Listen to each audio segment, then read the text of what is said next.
Machine से चुनाव हो और चाहे बैलेट से चुनाव हो, आपकी जीत की गारंटी कोई नहीं दे सकता। बिना जनाधार के जीत की गारंटी कहीं से नहीं मिल सकती, कभी भी नहीं मिल सकती।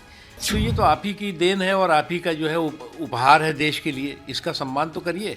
दूसरी चीज़ ये कि चुनाव जो है ईवीएम से होगा, बैलेट से होगा या किससे होगा, ये जो है वो सरकार नहीं तय करती, बल्कि चुनाव आयोग तय करता है। हाथ में तो ये एक संविधान लेके चलते हैं और जेब में जो है वो गाली की डिक्शनरी लेके चलते हैं।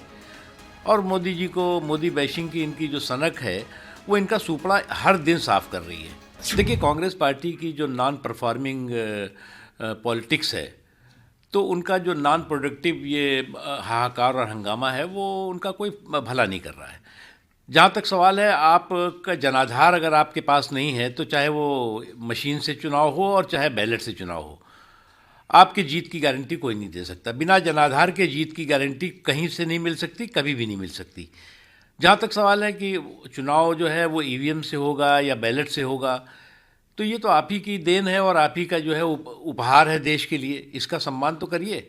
दूसरी चीज़ ये कि चुनाव जो है ईवीएम से होगा, बैलेट से होगा या किससे होगा, ये जो है वो सरकार नहीं तय करती, बल्कि चुनाव आयोग तय करता है।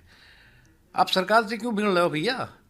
आप एक दिक्कत आपकी क्या है कि आप ज़मीन पर चुनाव आयोग से भिड़ने में जितना अपनी ऊर्जा लगा रहे हो, अगर उसकी 10% ऊर्जा भी आप ज़मीन पे चुनाव से लड़ने में लगाओ, तो हो सकता है आपका कुछ भला हो जाए। लेकिन आपकी जो वयोवृद्ध विरासत है, उसकी जो विनाशकारी सियासत है, उसका तो कोई इलाज है नहीं। देखो, ऐसा है कि मोदी जी के ख़िलाफ़ जितना इन्होंने गालियाँ इन 11 सालों में करी होंगी, मुझे नहीं लगता कि डिक्शनरी में अब कोई गाली का शब्द बचा होगा। जितनी इन्होंने ढूंढ ढूंढ करके, छांट छांट करके, हाथ में तो ये एक संविधान लेके चलते हैं और जेब में जो है वो गाली की डिक्शनरी लेके चलते हैं। और मोदी जी को, मोदी बैशिंग की इनकी जो सनक है, वो इनका सुपड़ा हर दिन साफ कर रही है।